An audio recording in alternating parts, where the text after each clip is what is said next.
లేకపోతే ఏమైపోతుంది? ఈ చదువే రేపొద్దున్న నీ అధికార స్థానాన్ని నిర్ణయించేస్తుంది. ఒక 10వ తరగతి చదువుకున్నవాడు ఒక స్థానంలో ఉంటాడు, పట్టభద్రుడైన వాడు ఒక స్థానంలో ఉంటాడు. ఐఏఎస్ చదువుకున్నవాడు ఒక స్థానంలో ఉంటాడు, గొప్ప వైద్యం చదువుకున్నవాడు గొప్ప వైద్య నిపుణుడై వైద్యుడిగా ఉంటాడు. సాంకేతిక రంగంలో పురోభివృద్ధి చెందినవాడు ఆనకట్ట కట్టడానికి ఎడతాడు. నువ్వు ఏం చదువుకున్నావన్నది కాదు, నువ్వు చదువుకున్న దాని వల్ల నువ్వు ఉన్నతమైన స్థానమునకు వెడతావు.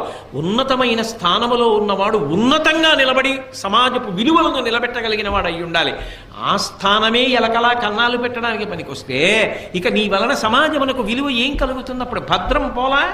సర్వే వేదవిద శూరాః సర్వే లోకహితే రతాః సర్వే జ్ఞానోపసంపన్నాః సర్వే సముదితా గుణైః అంటారు రామాయణం బాలకాండలో. ఎంత చదువుకున్నావో, ఎంత